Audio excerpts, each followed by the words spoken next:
Selamat pagi Bapak-Bapak, Ibu-Ibu, saudara-saudara, adik-adik mahasiswa, para auditor ISPO dan lain-lain. Kami hari ini RPOI akan melakukan interview lanjutan. Kami sudah libur cukup lama, hampir 4 bulan karena terlalu banyaknya kegiatan yang lain-lain. Dan terlalu banyak pula isu yang beredar yang menyebabkan kami terhambat juga melakukan podcast ini. Nah, podcast ini adalah podcast ke-29 dari kegiatan RPOI ini. 29 podcast ini terdiri dari 58 episode. Kebanyakan dari podcast kami ini membahas mengenai kelapa sawit, tetapi juga membahas mengenai kopi, kakao, karet, dan lain-lain yang hasil-hasil perkebunan. Nah, di dalam podcast ini kita sebetulnya bertujuan menyebarkan ilmu pengetahuan, menyebarkan juga keinginan kepada mereka yang ingin terlibat di dalam dunia persawitan atau mereka yang sudah terlibat di dalam dunia persawitan. Kami di dalam podcast yang lalu telah menginterview beberapa expert, termasuk di sini juga wakil-wakil dari GAPKI, dari semua asosiasi, termasuk wakil dari Aprobi, dari Apkasindo, dari Oleh Kimia, dan macam-macam yang lainnya. Kami juga menginterview beberapa direktur dari Badan Standarisasi Nasional, dari Departemen Pertanian, dan beberapa expert yang bapak-bapak semua, bapak-bapak, ibu dan adik semua sudah ketahui. Dalam hal ini kami sebenarnya ingin membawa bapak-bapak, ibu-ibu, adik-adik semua untuk mengetahui permasalahan apa yang dihadapi oleh sawit Indonesia ini. Banyak sekali permasalahan yang kadang-kadang kita tidak menyadarinya bahwa permasalahan itu telah menghambat perdagangan kita ke negara-negara pembeli. Pagi ini kami mengundang Bapak Jono Akbar Burhan, ya, Bapak Jono Akbar Burhan, petani sawit generasi kedua yang cukup tertarik dengan kelapa sawit. Nah, sebetulnya saya sudah mengundang bosnya Pak Jono ini, Pak Gulat Manurung, tapi saya ingin supaya saudara-saudara melihat bahwa Pak Jono ini yang sebetulnya terlibat karena keluarganya ada berbisnis sawit. Beliau jadi tertarik untuk menangani masalah sawit. Masalah sawit tidaklah semudah masalah komoditi yang lainnya, karena sawit ini tidak saja diperlukan di dalam negeri, di luar negeri, tetapi juga dimusuhi oleh beberapa negara karena menganggap kita telah melanggar aturan internasional. Sebetulnya sawit kita ini sudah cukup besar. Pada tahun 2024 produksi CPO kita ini mencapai kira-kira hampir 50 juta ton, ya Pak ya. Betul. Kemudian PKU-nya kira-kira 5 juta ton. Juga ekspor kita cukup tinggi, walaupun dihambat di sana sini ekspor kita masih cukup tinggi. Nah, kami untuk supaya kita mengetahui siapa tamu kita hari ini, silakan Pak Jono barangkali bisa memperkenalkan diri. Boleh. Baik, terima kasih. Selamat pagi kawan-kawan, Bapak Ibu semua. Salam hormat kami dari Petani Kelapa Sawit Indonesia. Perkenalkan, nama saya Jono Akbar Burhan. Saya adalah generasi kedua petani kelapa sawit. Ya, saya meneruskan kebun kelapa sawit yang diamanahkan oleh almarhum ayah saya. Jadi saya sekarang adalah petani sawit generasi 2. Dan saya kuliah S1 di Bandung, Sistem Informasi, dan S2 di New Zealand, International Business. Dan saya kuliah sampai S2 ke luar negeri itu semua berkat berondolan sawit dari kebun sawit orang tua saya. Jadi saya merasa ada andil yang besar dari kelapa sawit dalam pendidikan dan juga kehidupan saya, dan juga saya mendapat amanah juga dari almarhum ayah saya. Jadi saya merasa saya kembali ke Indonesia harus memberikan sesuatu bagi masyarakat, bukan hanya untuk diri sendiri. Nah, itu juga alasan saya bergabung ke Apkasindo pada tahun 2018, karena saya ingin memberikan manfaat bagi masyarakat, bukan hanya bagi diri saya sendiri saja. Dan sekarang saya alhamdulillah juga sedang kuliah Bu, jadi laporan juga. Saya sedang kuliah S3 di Riau, rencana disertasi juga terkait dengan kelapa sawit Bu, jadi tidak jauh-jauh dari kelapa sawit. Nah, itu sedikit informasi tentang diri saya, Bapak Ibu sekalian. Dan Ibu Ros ini adalah panutan saya terhadap isu-isu internasional karena beliau adalah praktisi dan juga akademisi juga bisa dikatakan seperti itu. Jadi saya banyak belajar juga, jadi sebuah kehormatan bagi saya untuk bergabung dalam podcastnya Ibu Ros. Mohon Bu. Oke, Pak Jonas, sebetulnya saya itu agak aneh juga ya, agak rada aneh juga nih ya. Saya pikir Pak Jonas ini sekolah di luar negeri, kemudian kerja di kebun sawit kecil ya. Rupanya memang ada hubungan Iya, dari situ ya, emosionalnya ada Bu, ya. Kalau karena dibiayai juga sekolah dari hasil perkebunan sawit. Kalau saya dulu sekolah selalu dapat beasiswa, jadi saya nggak pernah terpikir. Saya juga beasiswa Bu, beasiswa orang tua. Saya itu dari SMA, S2, S3 semua beasiswa. Jadi sekarang ini kan sudah susah mendapatkan beasiswa ya. Jadi anak saya pun juga yang laki-laki ini sekolah di Australia itu juga saya dan keluarga ya, dengan suami yang membiayainya.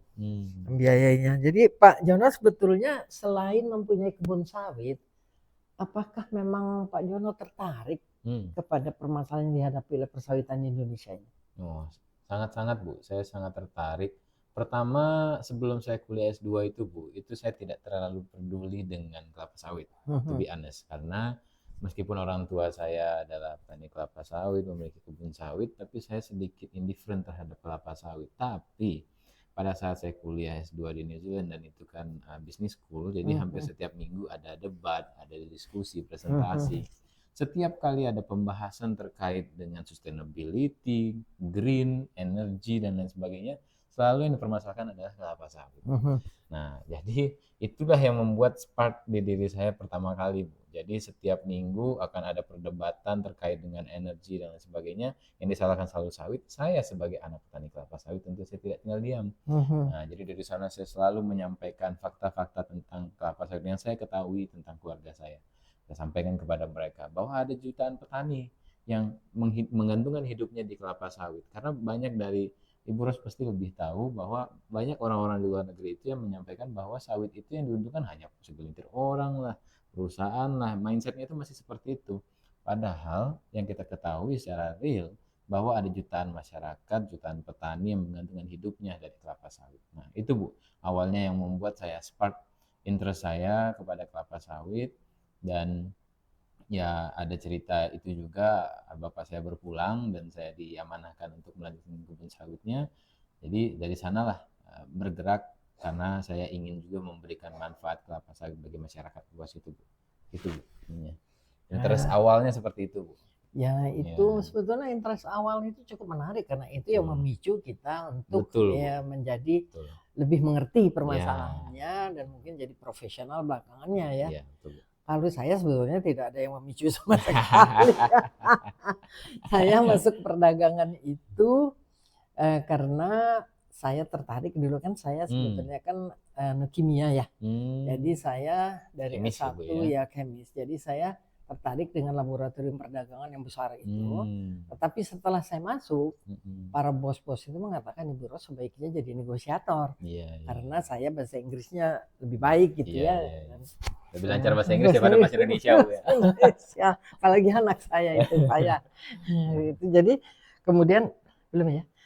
Kemudian saya masuk, saya melihat bahwa anak-anak muda di perdagangan itu lebih suka menangani masalah-masalah internasional, apakah itu WTO, GATT, APEC, segala macam, UNFCCC, itu mereka lebih tertarik daripada menangani komoditi.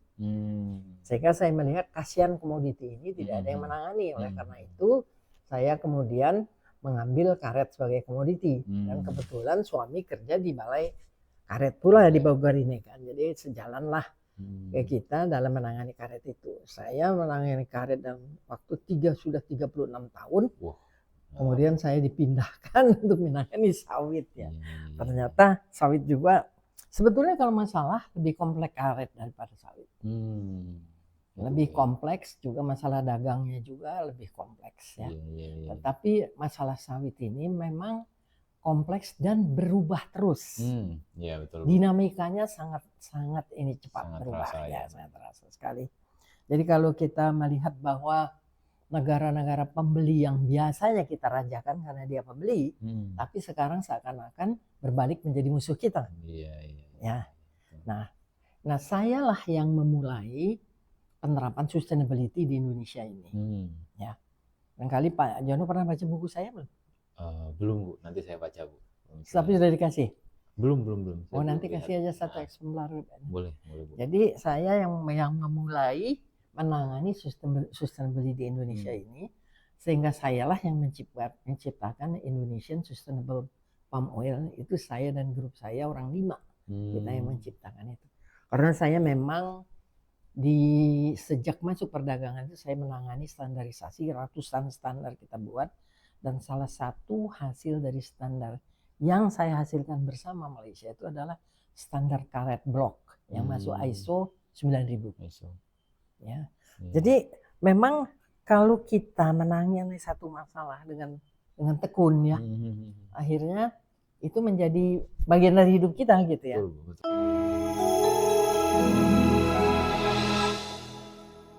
Selamat pagi Bapak-bapak, Ibu-ibu, saudara-saudara, adik-adik mahasiswa, para auditor ISPO dan lain-lain. Kami hari ini RPOI akan melakukan interview lanjutan. Kami sudah libur cukup lama, hampir 4 bulan karena terlalu banyaknya kegiatan yang lain-lain.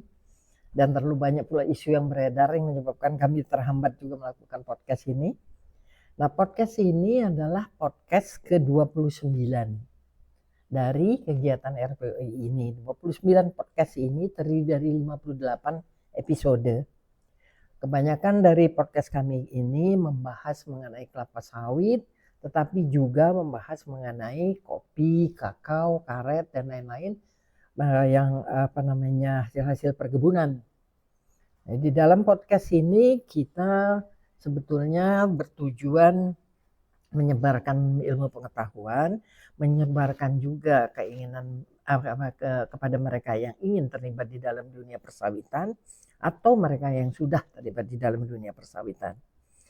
Kami di dalam podcast yang lalu telah menginterview beberapa expert, termasuk di sini juga wakil-wakil dari GAPKI, dari semua asosiasi, termasuk wakil dari Aprobi, dari Apkasindo, dari Oleokimia, dan macam-macam yang lainnya. Kami juga menginterview beberapa direktur dari Badan Standarisasi Nasional, dari Departemen Pertanian, dan beberapa expert yang bapak-bapak semua, bapak-bapak, ibu dan adik semua sudah ketahui. Dalam hal ini kami sebenarnya ingin membawa bapak-bapak, ibu-ibu, adik-adik semua untuk mengetahui permasalahan apa yang dihadapi oleh sawit Indonesia ini. Banyak sekali permasalahan yang kadang-kadang kita tidak menyadarinya bahwa permasalahan itu telah menghambat perdagangan kita ke negara-negara pembeli. Pagi ini kami mengundang Bapak Jono Akbar Burhan ya, Bapak Jono Akbar Burhan, yang sebetulnya adalah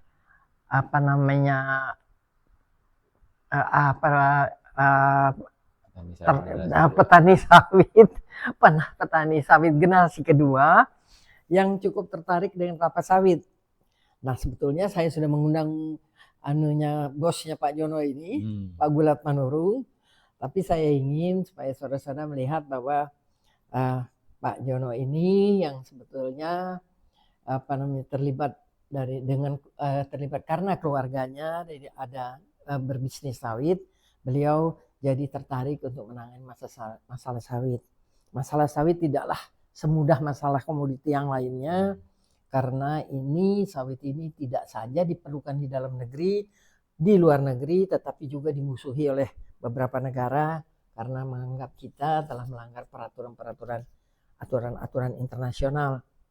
Sebetulnya sawit kita ini sudah cukup besar. Pada tahun 2024 produksi CPO kita ini mencapai kira-kira hampir 50 juta ton Iya, ya Pak ya. betul. Kemudian PKU-nya kira-kira 5 juta ton. Juga ekspor kita cukup tinggi walaupun dihambat di sana sini ekspor kita masih cukup tinggi.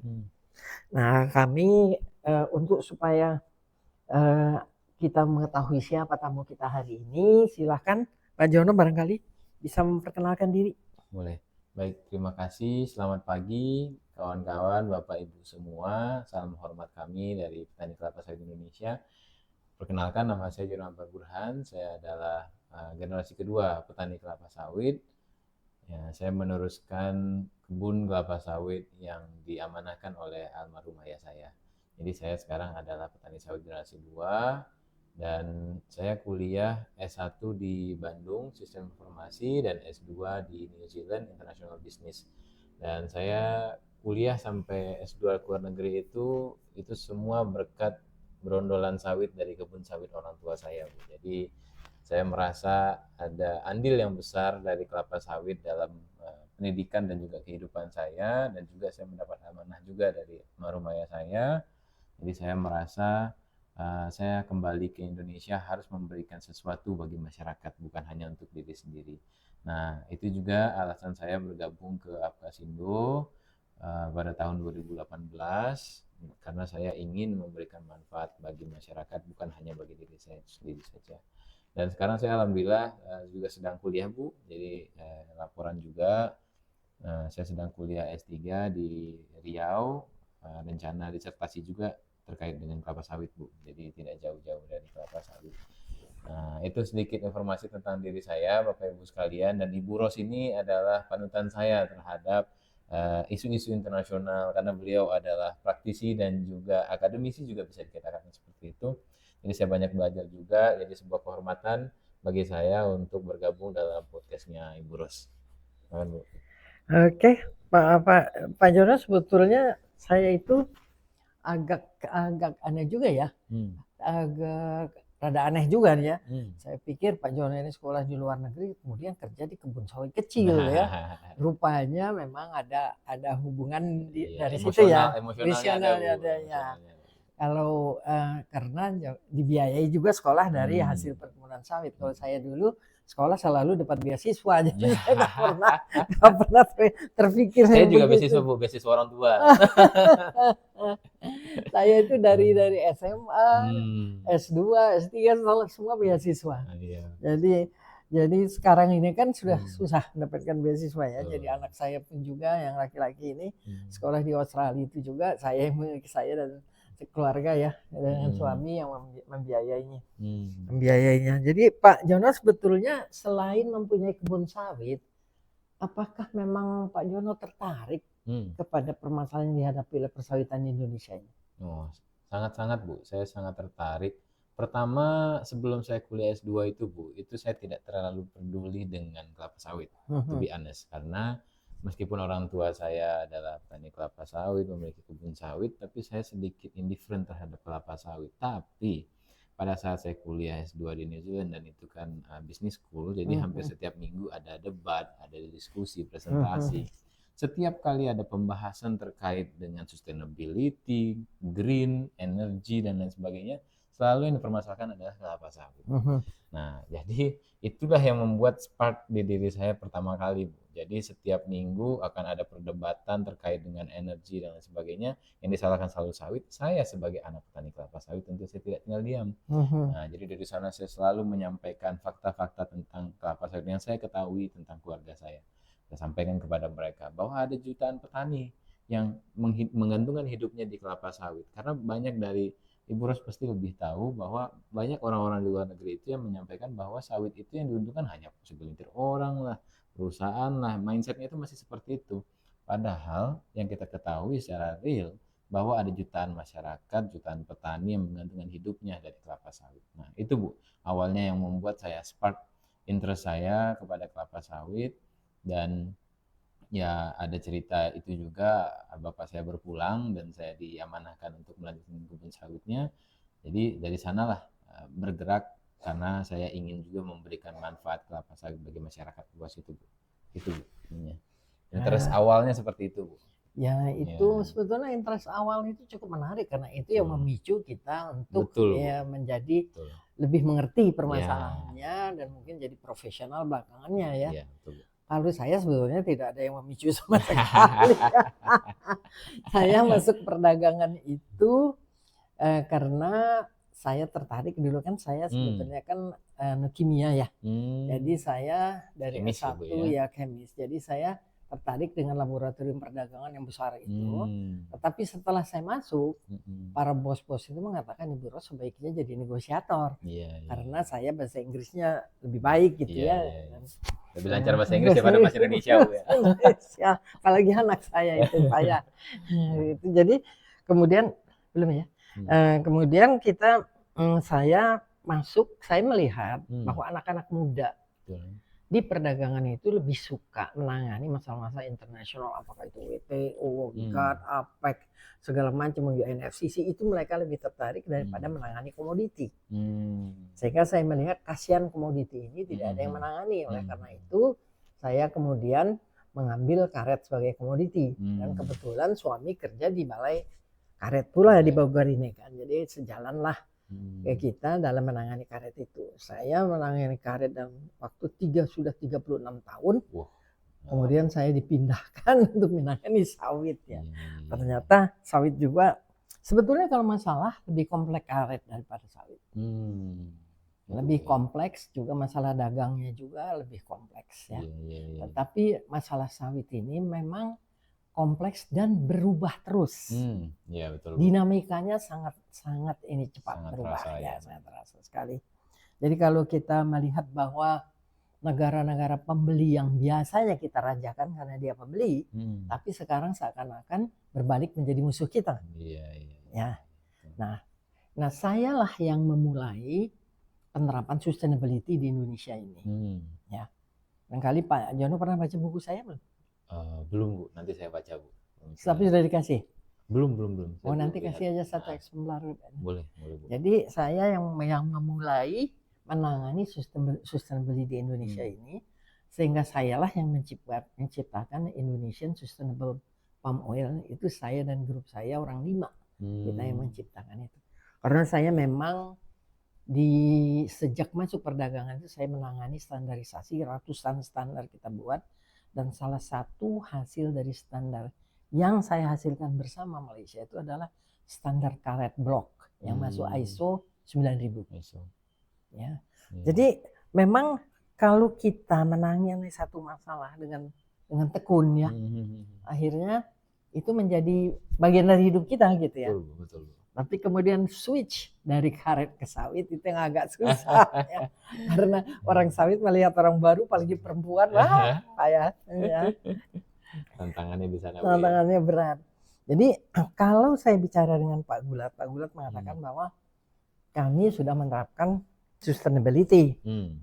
Tapi sebetulnya kalau kita lihat sustainability di kebun sawit yang kecil, itu akan susah menerapkannya. Ya. Karena saya membaca laporan yang ditulis oleh Adelaide University yang mengatakan sawit Indonesia yang berasal dari kebun rakyat itu hanya 3% saja yang bisa masuk Eropa. Oke, 3% ya Bu ya. Kalau 3% berarti 3% dari berapa produksinya? Produksinya kan sekitar 1,78 ya. Bukan. CPO 48. Bukan, produksi CPO dari kebun petani. Kalau misalnya kita ambil aja 50, petani itu 41%, berarti sekitar 20 jutaan dari kebun petani. 41%-nya kan? Ya kira-kira lah ya. Kira-kira lah. Nah itu kemana jadinya? Kalau hanya 3% dari situ, berarti sekitar berapa? 6 lah. 600 ya. 600. Nah kemana sisanya? Itu apa namanya si hasil kebun petani itu? Yang lainnya. Jono tahu tidak kira-kira bagaimana marketing dari hasil kebun sawit rakyat ini itu apakah dijual melalui kebun besar ataukah diproduksi sendiri, ataukah sebetulnya sebagian besar itu tidak tahu kemana arahnya. Nah, itu bagaimana coba? Kalau di Indonesia sendiri Bu, itu kan rata-rata petani ini lebih banyak itu sebenarnya swadaya kan Bu ya. Jadi petani swadaya ini itu biasanya mereka scattered, terpisah-pisah gitu kan. Bahkan ada yang sudah berlembaga ataupun yang belum berlembaga. Ya biasanya mereka mengumpulkan buah hasil panennya itu TBS-nya itu ke agen atau ke RAM atau middleman lah kita katakan itu. Nah setelah itu baru dari middleman baru dikirimkan ke pabrik kelapa sawit. Nah itu yang paling umum biasa terjadi. Nah jadi kalau kita berbicara terkait dengan regulasi seperti sustainability atau juga UDR, nah di sana tantangannya Bu, karena kita tidak sulit untuk mentrace kebun petani misalnya yang sudah dikumpulkan ke dalam satu ram, itu kan dikumpulkan ke dalam satu truk Bu. Jadi kita tidak tahu ini buahnya sudah ini dari petani yang mana, nah itu Bu. Sehingga tidak traceability-nya sulit dilakukan ya. Iya, jadi itu Bu, betul Bu. Jadi memang petani sawit salah satu tantangannya untuk traceability ya itu, karena banyak dari petani juga, apalagi yang petani-petani 1 hektar 2 hektar yang tidak punya kendaraan Bu, itu malah dijemput oleh agen atau ramnya ke kebunnya gitu. Jadi pada saat menjemput pun dia pasti jemput ke titik A, titik B, petani A, petani B. Nah, itu sudah bercampur Bu di sana gitu. Ya.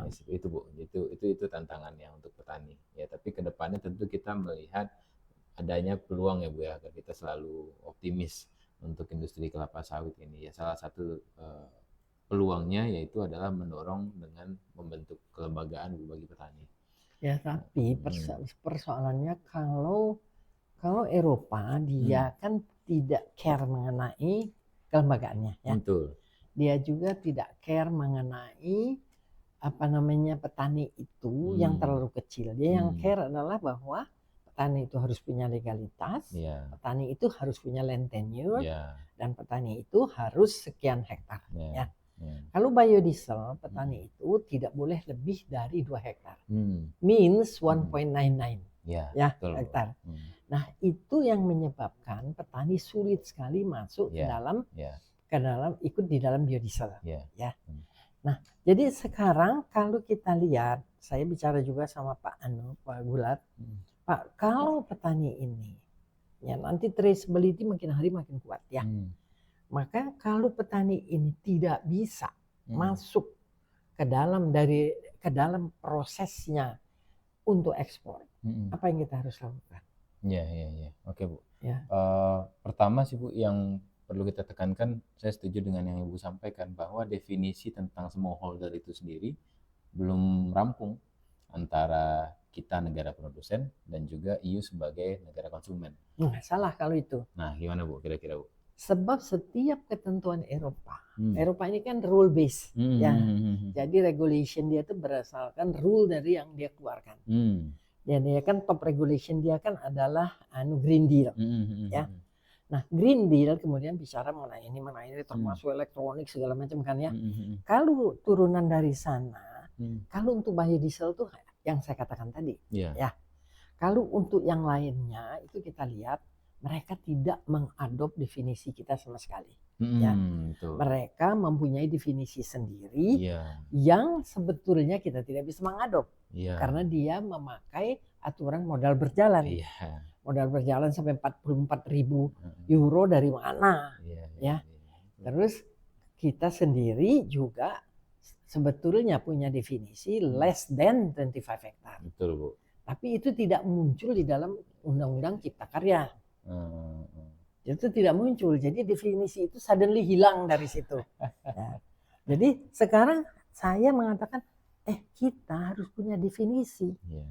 Apa yang kita sebut dengan HGU? Apakah HGU itu maksimum sekian, minimum berapa? Tapi kan minimum tidak pernah disebutkan. Ya. Terus apakah yang disebut sebagai sebagai tanahnya petani ini boleh tanah giri, boleh tanah yang surat-surat kepala desa saja itu SKT apa boleh. Nah, di dalam aturan kita kan tidak ada, di dalam undang-undang kita tidak ada. Jadi kita sendiri sebenarnya tidak punya definisi yang pasti terhadap ukuran luas dari petani ini. Dan kalau kita sekarang petani setengah hektar apa bisa menerapkan ini sustainability? Nggak usah setengah hektar, 5 hektar apa bisa? Nah kalau dia sendiri lahannya bukan dia punya, tapi dia menyewa dari orang lain secara legal, itu yang ada di dalam UDR, itu dia masih diperbolehkan. Tapi kalau dia mengambil hutan pemerintah, mengambil ini, mengambil itu yang tidak legal, itu dia nggak bisa masuk ke definisi itu. Nah, definisi dari yang dikeluarkan untuk biodiesel itu adalah definisi yang diambil dari World Bank.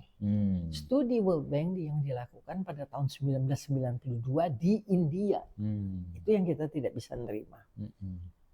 Dan Eropa sama sekali tidak mau melakukan survei di Indonesia. Itu yang celakanya kan.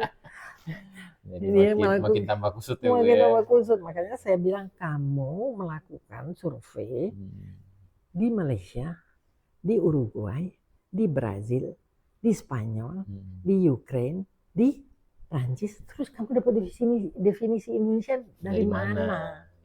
You do not even have an imagination about our definition and our situation, ya. Betul. Jadi itu yang menjadi parah, apalagi kalau kita bicara dengan UDR. Hari ini itu UDR ini adalah satu ketentuan yang sangat berantakan. Dia sudah mengeluarkan guidance 2 kali. Kemarin dia mengeluarkan guidance yang ketiga. The other 2 is not draft. Officially issued by the commission, ya. Tapi dia mengeluarkan draft ketiga. Dan saya tanyakan berkali-kali dengan teman yang di Brussels, teman yang di di EU sendiri itu, dan juga yang teman saya negosiasi, mana definisi petani untuk UDR sampai sekarang tidak ada. Belum ada. Nah, kalau situasinya begini berarti kan kalau kita pikir kita hanya boleh luas petani 1,99 ya. Means what? Bahwa petani plasma tidak masuk kan? Karena petani plasma lebih dari 2 hektar kan, maksimal 3 hektar. Petani kecil juga tidak bisa masuk karena dia harus land tenure, dia harus punya koperasi, nggak masuk juga. Betul. Terus saya bilang kepada Apkasindo, kamu orang harus mengambil suatu kebijakan. What should you do with your members, ya? Apa yang dia harus lakukan? Apakah mereka akan memperjuangkan? Karena saya pikir saya berjuang untuk itu sudah cukup maksimal, ya. Eropa is not easy, orang yang mudah kayak kita negosiasikan. Jadi saya malah menganjurkan kepada mereka bagaimana kalau petani yang kecil-kecil ini kita kumpulkan, kita jual saja lokal. Demand lokal kita kan cukup tinggi. Betul. Cukup tinggi untuk sabun, untuk sampo, untuk odol, untuk segala macam kan bisa itu. Kalau sampai demikian, karena waktu saya pergi ke Australia, waktu saya diskusi dengan Departemen Pertanian, Kesehatan, Kehutanan di Australia, saya bilang saya sebetulnya ingin supaya Australia itu mengakui definisi kita bahwa itu ada less than 25 hektar. Dan saya ingin Australia sebagai partner dagang kita yang paling dekat membeli sawit kita yang juga diproduksi oleh petani. Terus dia bilang we are not interested to help your smallholder because we have our own problem. Mereka jawabnya begitu. Saya bilang I am not asking you to buy our smallholder. I just ask you to make a definition according to ours. Nah, tapi mereka tidak mau. Jadi sebetulnya seakan-akan itu bukan responsibility saya gitu. Itu Anda punya responsibility sendiri. Kenapa tidak Apkasindo mengajukan suatu definisi kepada pemerintah bahwa definisi ini supaya bisa diterima oleh semua orang. Tapi apakah 500 setengah hektar itu bisa jadi kebun sawit untuk didefinisikan? Barangkali dicari cara bagaimana kalau menggabungi yang para setengah hektar ini menjadi apa gitu kan. Betul. Itu problem yang cukup besar itu, Janot. Betul, Ibu. Setuju. Karena kalau dari permasalahan itu saja belum punya sesuatu landasan yang firm untuk bergerak ke depan pun juga penuh tantangan juga, Bu. Iya, malah susah. Mhm. Malah susah. Jadi memperjuangkannya itu bukannya mereka itu kan ya saya kan orang teknis, saya berhadapan dengan lawyer itu kan bukan main susahnya ya. Iya. Nah, itu satu permasalahan yang kita hadapi ya. Jadi yang kedua itu saya melihat bahwa waktu saya membuat ISPO, saya sengaja membuat ISPO untuk petani tapi itu penerapannya voluntary. Kenapa? Karena saya tahu yang membina petani ini harusnya kan Departemen Pertanian, saya itu di Jenbun. Ya. Kalau kita membuat suatu peraturan yang susah diterapkan, yang tidak ada pembinaan, yang salah siapa? Bukan di Jenbun. Ya. Menurut saya sampai sekarang pun tidak ada satupun yang membina petani. Coba bayangkan STDB. Mereka memperjuangkan STB begini, STDB begitu, itu omong kosong. STB itu nggak diakui di luar negeri, nggak diakui. Yang diakui adalah legal land tenure.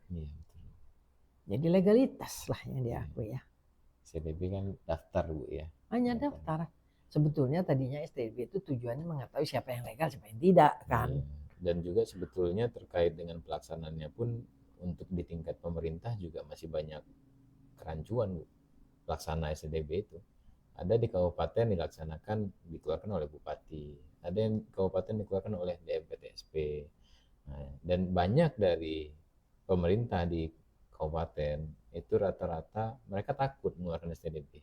Padahal kan ini fungsinya daftar, Bu, untuk pendataan. Tapi mereka masih berpikir mindsetnya STDB ini adalah surat sah yang takutnya mereka nanti dituntut gitu, Bu. Nah, ini juga mungkin salah satu faktor menghambat untuk pelaksanaan STDB itu, Bu. Ya, waktu saya mengadakan diskusi, waktu saya pegang ISPO, saya mengadakan diskusi dengan beberapa kanwil, sekarang dinas ya. Dinas mengenai STDB itu. Pada umumnya mereka takut mengeluarkannya karena petani kalau sudah dikeluarkan dan memegang surat yang dicap oleh dinas dan ditandatangani mungkin kepala dinas, mereka nganggap itu legal. Nah, itu dia, Bu. Jadi informasinya itu belum sama gitu. Iya. Jadi antara petani dengan si ini tidak sama pengertiannya. Betul. Nah, sekarang itu yang akan dijual di dalam UDR. Gimana coba kita sendiri saja tidak sama pengertiannya. Iya, betul.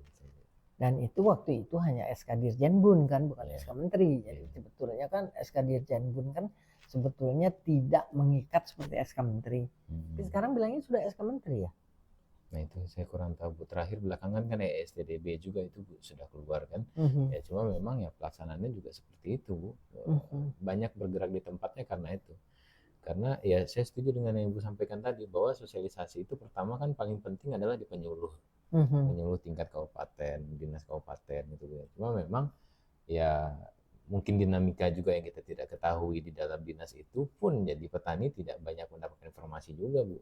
Dan pada saat petani yang proaktif untuk mendaftarkan STDB, ya malah sebagian besar dari pemerintah di beberapa kabupaten malah mereka yang takut gitu, Bu.